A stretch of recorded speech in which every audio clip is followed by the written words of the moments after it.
Mengejutkan, haji dibatalkan, pilkada dilanjutkan. FPI minta MPR makzulkan Jokowi. Belum selesai masalah Ruslan Buton. Juru bicara Front Pembela Islam FPI, Munarman, angkat bicara terkait tindakan pemerintah yang membatalkan ibadah haji 2020 dengan pertimbangan adanya pandemi virus corona COVID-19. Terkait hal itu, Munarman mengusulkan kepada MPR atau DPR RI melakukan pemakzulan kepada Presiden Joko Widodo. Dikabarkan, pembatalan tersebut dilakukan pemerintah secara sepihak, tanpa melakukan pembahasan terlebih dahulu bersama Komisi 8 DPR RI. Menurut Munarman, apa yang dilakukan Jokowi tersebut melanggar undang-undang yang mengatur soal haji. Tentang pembatalan haji 1441 Hijriah, sudah jelas terjadi pelanggaran UU Haji oleh Presiden yang secara sewenang-wenang memerintahkan Menteri Agama. Kata Munarman, Kamis 4 Juni 2020. Menurutnya, hal itu memperlihatkan bagaimana pengelolaan negara semakin tampak dilakukan secara totalitarian. Untuk itu, Munarman pun menilai guna menghentikan kerusakan pengelolaan negara berlanjut, harus dilakukan langkah legal konstitusional oleh MPR kepada Presiden. Karena Presiden telah berulang kali melakukan pelanggaran hukum dan perbuatan tercela, ujarnya. Menurutnya, DPR dan MPR memiliki hak yang dalam untuk melakukan langkah tersebut karena tugasnya ialah melindungi rakyat dari segala kerusakan tata kelola negara. Ia meminta kepada DPR dan MPR untuk tidak menjadi stempel rezim. Dulu zaman Orde Lama dan Orde Baru, karena parlemen jadi stempel rezim, akhirnya biaya sosial perbaikan negara menjadi mahal. Tuturnya, harusnya MPR dan DPR segera melakukan pemakzulan melalui proses legal konstitusional, pungkasnya. Di sisi lain, haji batal, sementara pilkada lanjut. Apa kepentingan Presiden Jokowi? Apakah pilkada Solo?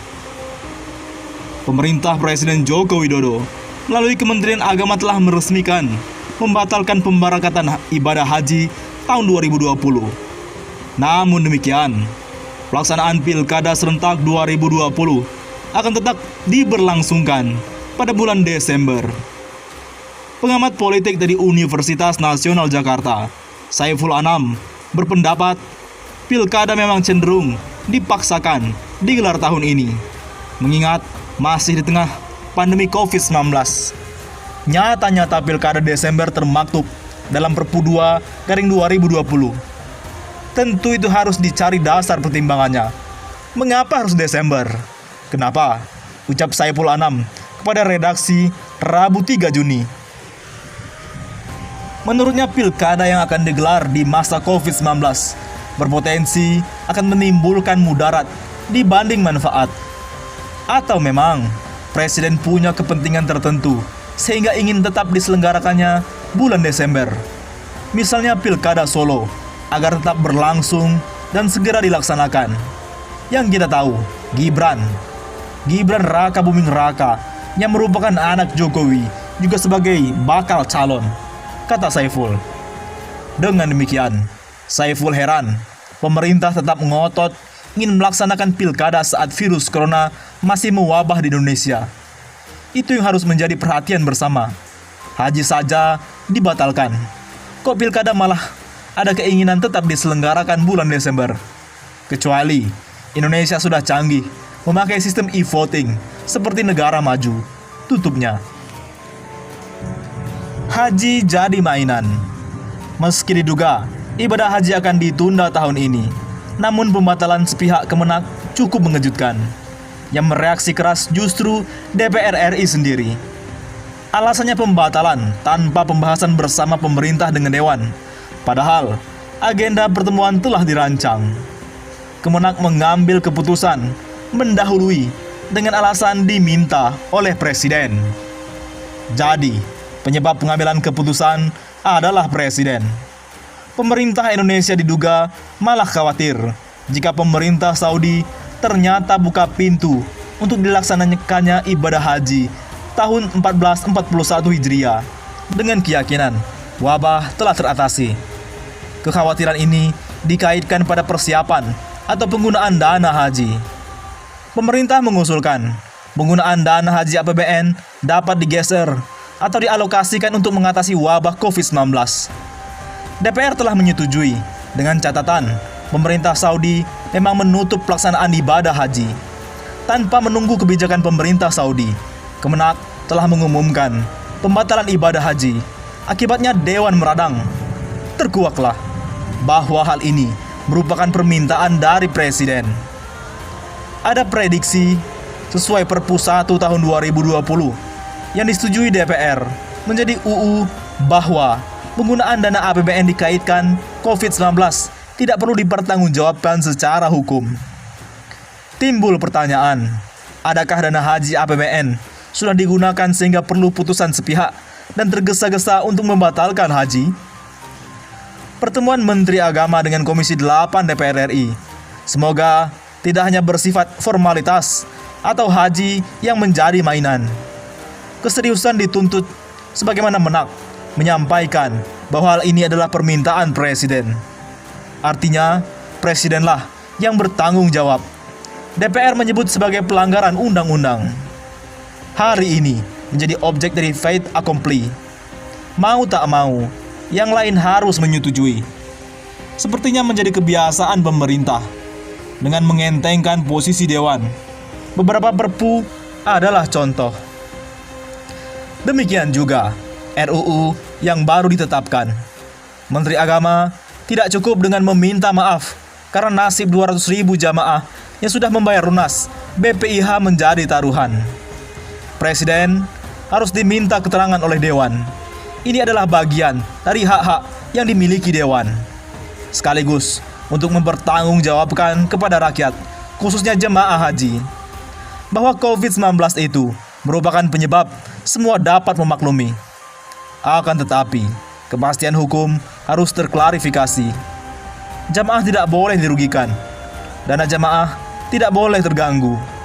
Triliunan besarnya. Negara tidak boleh mencari kesempatan dalam kesempitan. Pandemi corona jangan menjadi penghalal atas nama kedaruratan. Setelah Menak mengaku salah atas pemerintah, maka Presiden yang mesti dimintai pertanggungjawaban. Pertanyaan beratnya adalah, berani dan punya nyalikah DPR untuk melakukan itu? Inilah keraguan terbesar dari sebagian rakyat Republik Indonesia saat ini. Tak sampai di situ, bukan hanya dana haji dan pilkada. Pengusaha tolak program Tapera Jokowi. Mosok, semua pekerja wajib bayar iuran. Para pengusaha secara tegas menolak Badan Pengelolaan Tabungan Perumahan Rakyat atau BP Tapera yang segera beroperasi penuh di 2021 itu juga wajib diikuti pekerja di Indonesia. Aturan tersebut tertuang dalam Peraturan Pemerintah PP Nomor 25 Tahun 2020 tentang penyelenggaraan tabungan perumahan rakyat yang diteken Jokowi pada 20 Mei 2020.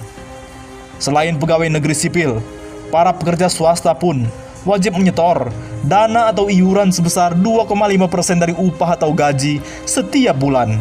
Sementara 0,% lagi dibayarkan oleh pemberi kerja. Ketua Umum Asosiasi Pengusaha Indonesia APindo, Haryadi Sukamandani, geram dengan keputusan pemerintah tersebut. Menurutnya, keberadaan BP Tapera hanya menambah beban pekerja maupun pemberi kerja. Kami dari awal jelas menolak. Itu kan seperti mengada-ada saja. Awalnya hanya untuk PNS. Sekarang semua pekerja sampai swasta juga diwajibkan mengiur, ujar Haryadi Rabu 3 Juni. Dia melanjutkan, aturan dalam PP 25/2020 itu juga seperti dipaksakan di tengah pandemi virus corona saat ini. Terlebih, dalam belait tersebut tak dijelaskan mekanisme secara rinci iuran bagi para peserta. Haryadi menilai pemerintah tak adil dalam membuat kebijakan mengenai BP Tapera. Terlebih jika pekerja sudah memiliki rumah atau justru tak memerlukan tabungan untuk rumah. Sekarang gini, tujuan awalnya ini kan untuk membantu PNS, TNI, Polri yang belum punya rumah. Nah, sekarang kalau diwajibkan ke pekerja swasta, dia sudah punya rumah, masa iya harus mengiur juga? Buat apa? Jelasnya. Haryadi menegaskan, iuran BP Tapera hanya menambah daftar iuran bersama yang wajib ditanggung perusahaan dan pekerja, seperti iuran BPJS Kesehatan dan BPJS Ketenagakerjaan, BP Jam Sostek. Lagi pula, saat ini BP Jam Sostek sudah memiliki program yang serupa dengan BP Tapera, yakni berupa manfaat layanan tambahan atau MLT. Dalam MLT, peserta BP Jam Sostek bisa mendapatkan fasilitas rumah dan uang muka kredit pemilik rumah atau KPR. Bagaimana menurut pendapat Anda?